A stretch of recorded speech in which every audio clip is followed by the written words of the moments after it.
let's just assume everything continues on the way it is. So it's gold, precious metals, Bitcoin. What about the stock market, though? If we have an inflationary environment, real estate, stock market, asset investing thrives, right? You're listening to Kerry Lutz's Financial Survival Network, where you get valuable information you just can't find anywhere else. To thrive in today's trying times, you need the Financial Survival Network, now more than ever. Go to financialsurvivalnetwork.com and get your free newsletter and gift. Financial Survival Network, now more than ever. And welcome. You are listening to and watching the Financial Survival Network. I'm your host, Kerry Lutz. Today, we've got a guest I haven't had on it in a while. Did a couple of conferences together. We kind of both discovered Bitcoin together. Name is Jerry Robinson. Followthemoney.com. Questions, comments, KL@KerryLutz.com. Jerry, it's great to have you back. How's everything? It's going great. Great to be here, Kerry. I sure do appreciate being back on, and it's good to see you're just still kicking. You've been doing this for so long. Some of the folks who are new to your show should know you've been at this for a long, long time. Appreciate you. Hey, thank you for that. It's been 14 years, if you can believe it, over 9,000 episodes, and I'm still going just as strong as I was. New people always listening, and yeah, it's pretty wild. I got to tell you, still doing it. Good for you, brother. I think we got started around the same time. About 2010 is when we started followingmoney.com, and we kind of got started at the same time. Pretty interesting. That's right.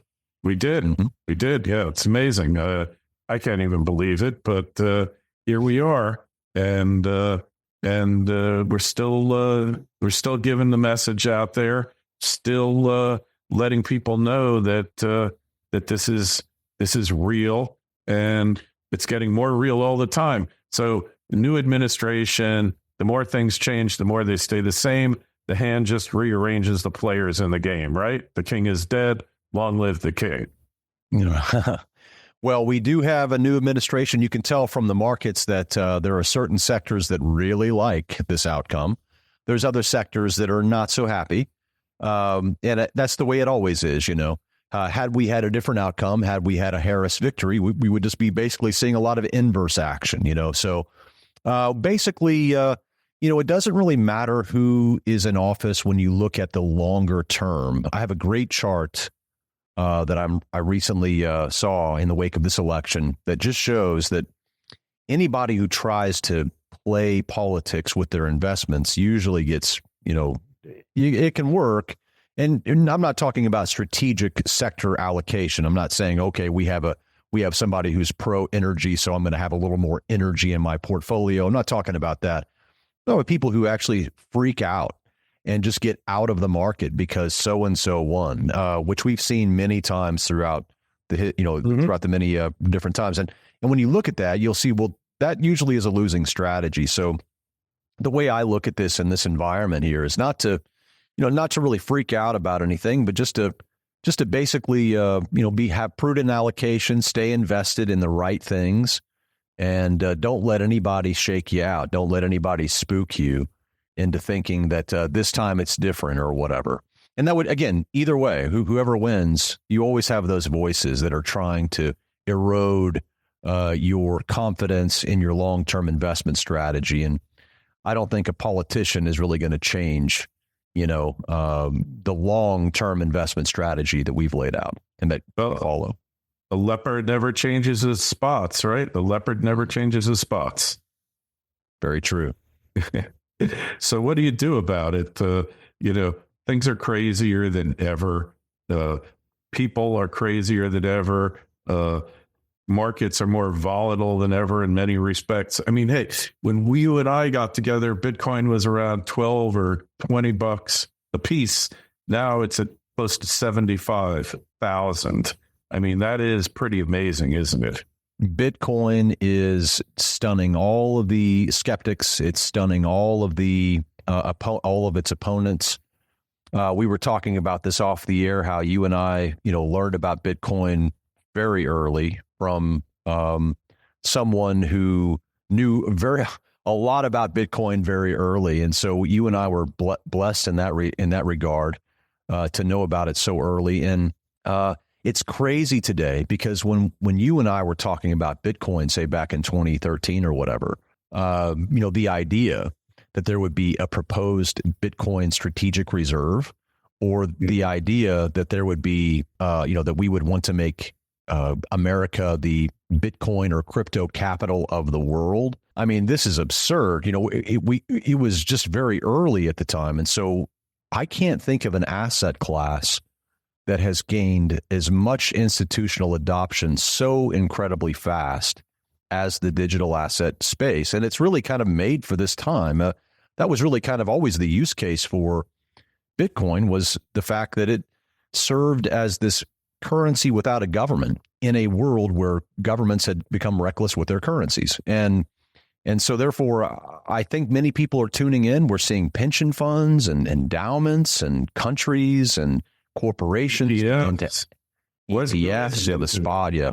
Right. Who isn't? And now with these, when you remember, the whole point of Bitcoin is the finite nature. I mean, this white paper, which we just celebrated, I guess the 16th anniversary or 15th anniversary, whatever it was, again, it's incredible that the Federal Reserve would even notice an asset like this. It's only been around for 15 years or so.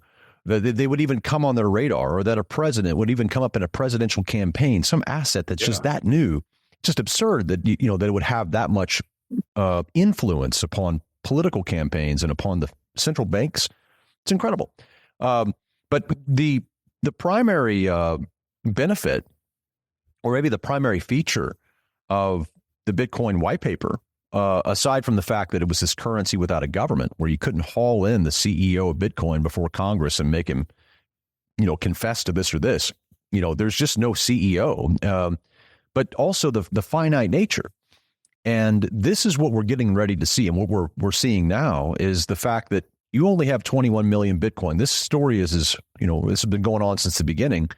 But as these spot Bitcoin ETFs are, hoovering up the available Bitcoin that are being mined, as sovereign entities are buying Bitcoin, as endowments and corporations are putting them in their treasuries, it's just, we don't have any assets like this. Yes, is gold finite? Well, to a certain extent, Kerry, there is only so much gold, but we don't really know how much gold there is, really. Because again, we could always find more. When it comes to silver, it's the same thing. We know approximately how much there is, but at the same time, you could always find more. We don't have any assets to look at to say there is no more. And in a world where you have infinite, paper money being created and just no cap on it at all, this is becoming increasingly attractive to people who are waking up. So I think Bitcoin and gold are both going to thrive incredibly underneath a Trump administration. If you go back to the first Trump administration, Kerry, you remember gold was a star underneath the first Trump administration. So much spending that was going on, and gold was just going up, up, up. I think we're going to see something similar. The Wall Street Journal put out a piece. Many people called it a hit piece. If you were pro-Trump, others thought it was just an accurate portrayal. But economists were looking at the spending proposed by Trump and said, look, this is going to break the country. I mean, this is absolutely incredible how much money is being proposed to spend. Now, we don't know if he's going to keep all those promises, but if he does, then that's going to be really good for gold. And I would say even better for Bitcoin because of the finite nature of Bitcoin. So I think Bitcoin and gold, two major winners for the next 4 years. I think it's just kind of a given. Another way of saying that it's going to be bad for the dollar, bad for interest rates, and bad for inflation. Mm-hmm. But yeah, true. So what if we trashed the income tax, went to a consumption tax and tariffs, and Elon Musk does for the federal budget what he's done for automobile production, which was cut the costs by orders of magnitude? What would happen then? Well, I'm certainly no tax expert or tax policy expert, but I do have some opinions. however informed or uninformed. But I've always That's liked. why you're here. That's right. I've always liked the idea of a consumption tax. I think that it, quite frankly, makes a lot more sense. You're actually incentivizing production, and you're disincentivizing consumption. But of course, that's a dangerous thing to do for an economy that's entirely built upon consumption, to discourage consumption. So in other words, it's kind of a double-edged sword, but I've always liked the idea of a consumption tax. That could happen. I think we're certainly going to see lower taxes. I think people who are concerned about estate taxes can now relax a little bit. There was the concern about that sunset provision. I think people who are concerned about their tax brackets going up don't need to worry about that now. I think we know that taxes are going to be low, but at the same time, even though you and I may like that, I mean, everybody likes lower taxes. We just remember that, well, how are they paying for all the things that they're going to be doing? You had mentioned the Musk efficiency, or getting rid of the waste and government efficiency program. Well, even he admits that if they implement something like that, it could cause some real serious dislocations in the economy for a period of time. But it's necessary, right? Yeah, no, undoubtedly. It's like a cold, or like a flu. I mean, you kind of got to get rid of it. You got to cleanse the system. And I'm okay with that idea. I mean, I think we do need to experience it.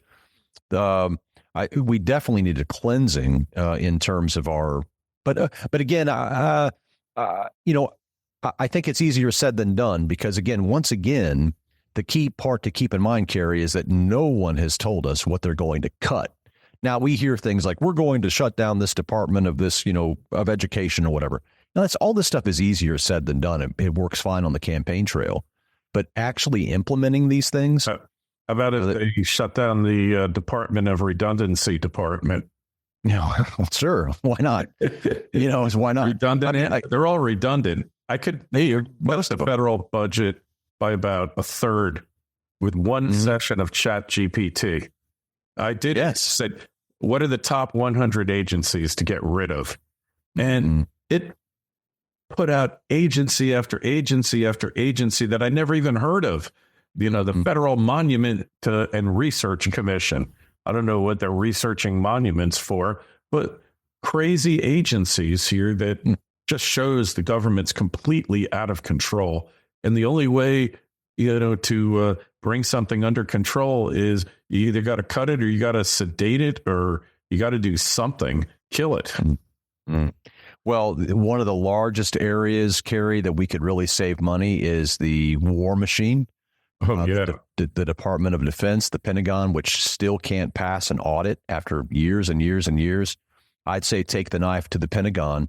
But again, that's unlikely in a Trump administration. And that's what causes some people to be concerned, is that, the idea of cutting the waste at the Pentagon. I mean, I've talked to people who are, relatively high up in the military over the years, and they've told me horror stories of the waste. We've all heard these stories of the waste. The generals lining their pockets. Oh, it's incredible waste. And so, to me, that's where I would start. I wouldn't start with education. I wouldn't start with, poor people's food or anything. I would start with, the military. I mean, I think this is the most obvious thing. And I haven't really followed the Trump campaign very much through this whole process, so I can't really say that they've brought it up or not brought it up. But I don't recall hearing them saying we're going to slash the military or we're going to slash the waste in the military. So I have a feeling that this is going to be billionaires deciding who should get money, and usually they think that other billionaires should get money. So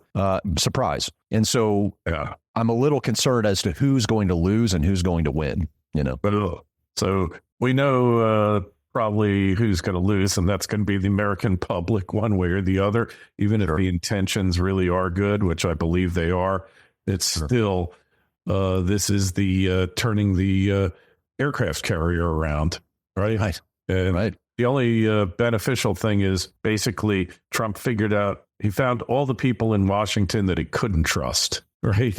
And he's going in there with an agenda.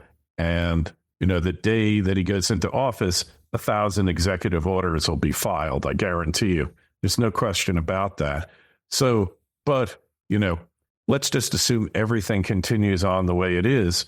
So it's gold, precious metals, Bitcoin. What about the stock market, though? If we have an inflationary environment, real estate, stock market, asset investing thrives, right? Sure. Yeah. And when you go back and you look at, say, Trump and at his administration, the first 4 years, he's the first guy president since Grover Cleveland, I guess, that has actually had to come into office, leave, and then come back. And so this will be an interesting novel thing, or sort of a novel thing for our generation anyway, to see somebody come back. He actually has experience. He's been out for 4 years. He's had a lot of time to think about things. Mm-hmm. That could be good. We'll see. I know there's a lot of angst around his presidency. Not just here in the country, but everywhere.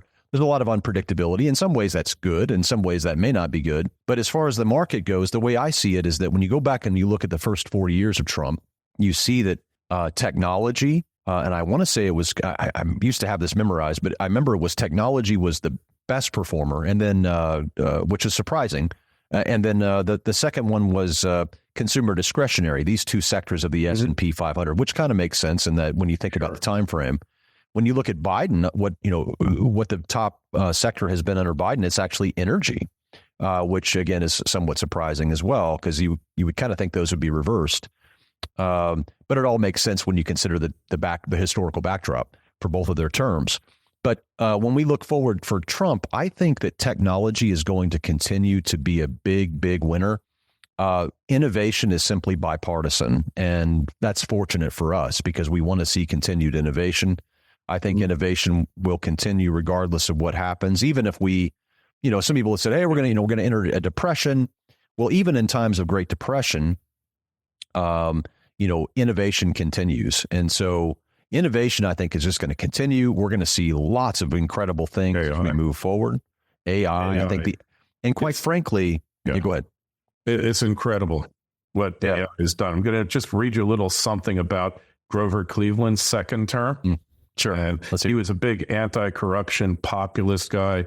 He was against tariffs his first term. Cleveland's second presidency began with optimism, but quickly confronted the severe economic realities of the time. While he returned with a clear vision for reform and stability, the economic foundation was faltering. Shortly after he took office, the United States faced one of its most significant economic crises, the Panic of 1893, which would shape his entire second term.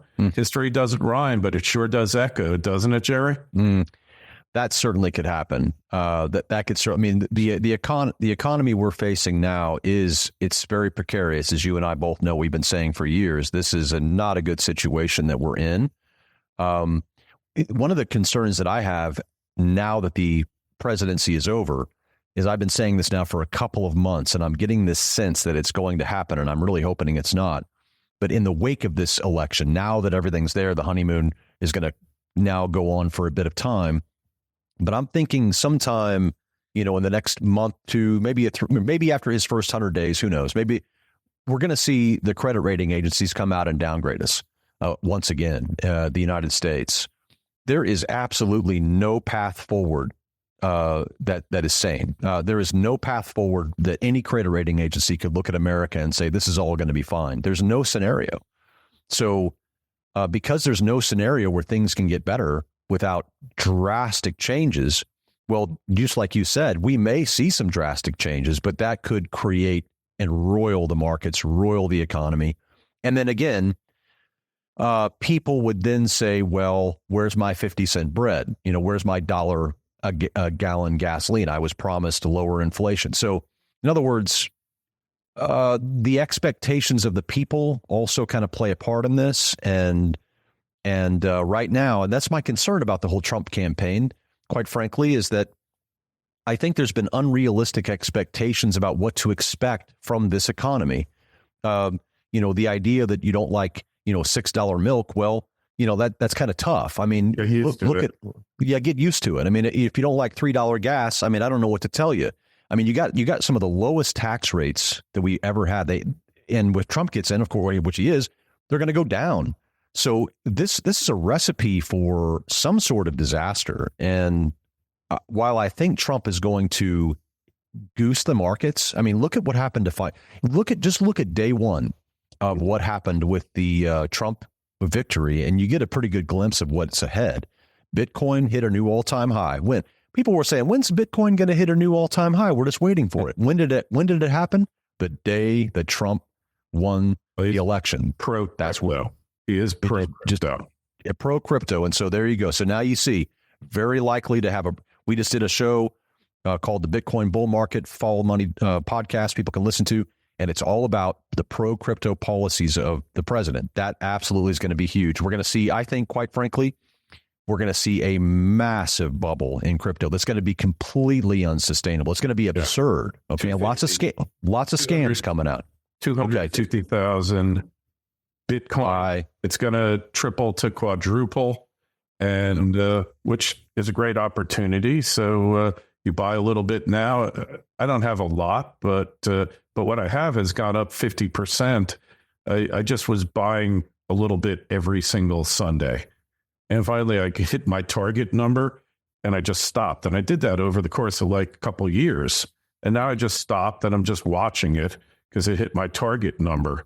Another thing, in Grover Cleveland's second term, there was unrest in Hawaii. So he sent an investigator over to look at Hawaii. And guess what he found out, our investigator? You're going to love this because we forget about history, especially our own.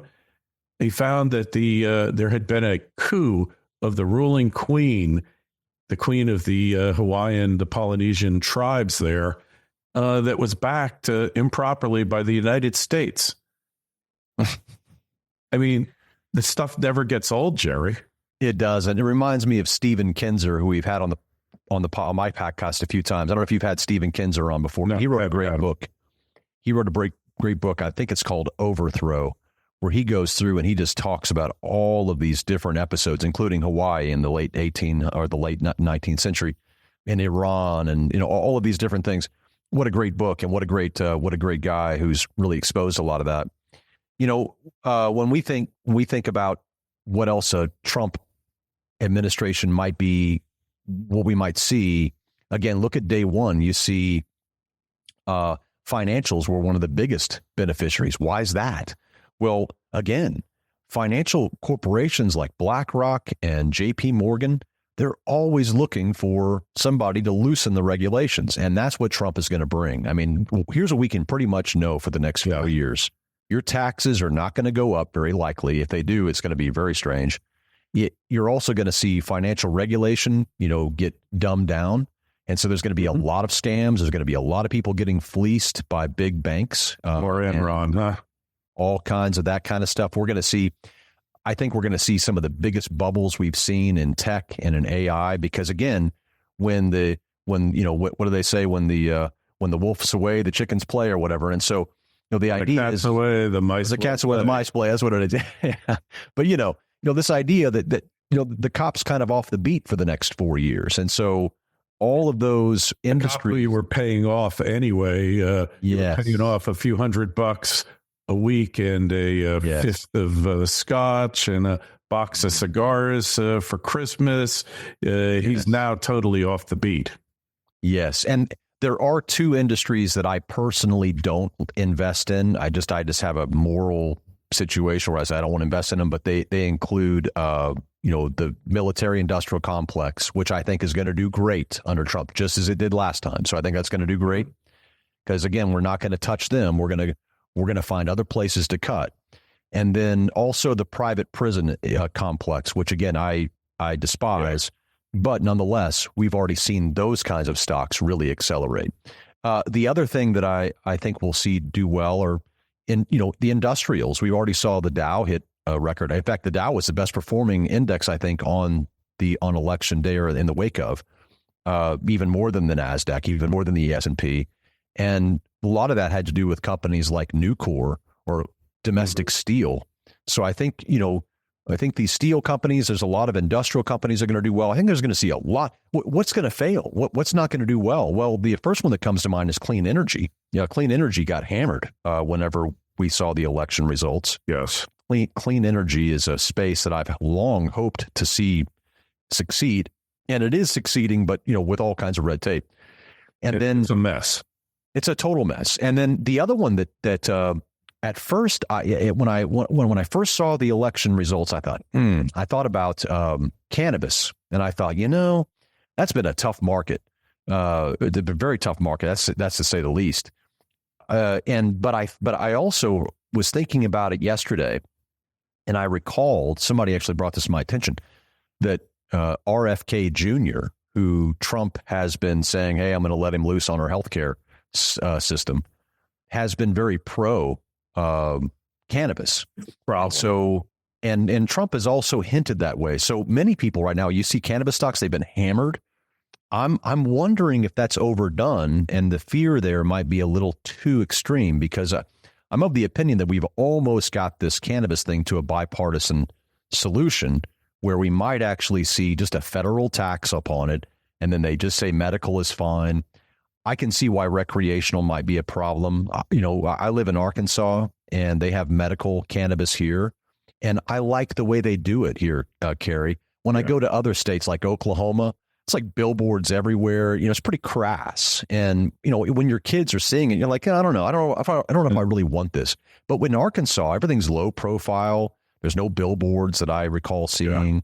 Yeah. It's very low profile. The signs are small. So I think there's a right way and a wrong way to do this. And I think eventually we'll get to a place where the federal government's going to bless medical cannabis and just have a federal tax and just leave it at that, and then let states decide on the recreational side. I think that's probably what's going to happen. And I don't think we're too far off from that. So I think there's some opportunity in the cannabis space. Yeah, that is the best way. Florida just turned down their proposition for recreational. And I think that was the right move. I personally, you don't want to become a tourist state for this stuff. It's not, there's plenty of, right. You can go to Nevada, you can Colorado became early, the kind of the tourist state. These states are ready for that. Let them handle it. In your local state, I think medical is a fine solution for people who need it. It's better than opioids, Yeah, the problem with the recreational is that once they legalize it, people just do it out in the open. And you have cities that are just a cloud of marijuana smoke, like Seattle, like Denver, like New York City. Even though it hasn't exactly been implemented, the legalization, it's de facto legalized. And any scheme should have severe penalties for people doing it out in the open. All right. It should be in the privacy of your own home or indoors, not outdoors. And any public intoxication, we need to up the we already have laws like that, statutes for every. Right. All right. You can't be in public intoxicated. That is bad. Agreed. I feel the same way. So I really like the medical cannabis laws that we see here. Like I said, in Arkansas, they've kind of fumbled it quite a bit here. They took them forever to roll it out. But the way they've done it so far, I've been pretty impressed with it, especially as I go to other states and see how they've handled it. I think the longer term solution for this is a medical cannabis solution that's blessed by the federal government. Pay us our federal taxes. Pay the tribute. Pay us your tribute. Recreational, you want to do that? That's up to the states. They can decide if they want to do that. But medical should be, the federal government should just leave it alone, and move on and deschedule this thing or reschedule it. It's time to rethink the whole drug thing. Addiction, both for alcohol and for drugs, make it a public health issue, not a criminal justice thing. Everybody who's homeless, who's a drug addict or an alcoholic, eventually winds up in jail. They will. Yes. Since they have to steal to support their habit, steal to buy their alcohol, and eventually they wind up being treated in jail. And that is the worst therapeutic environment for somebody who's really mentally ill and needs help, not confinement, or they might need confinement, but not inhumane, punitive confinement. They need rehabilitative confinement. Yes, absolutely. They need to be restored and rehabilitated, not treated like a murderer or something along those lines. All right, Jerry. It's always great catching up with you. Been too long. We'll catch up with you again soon.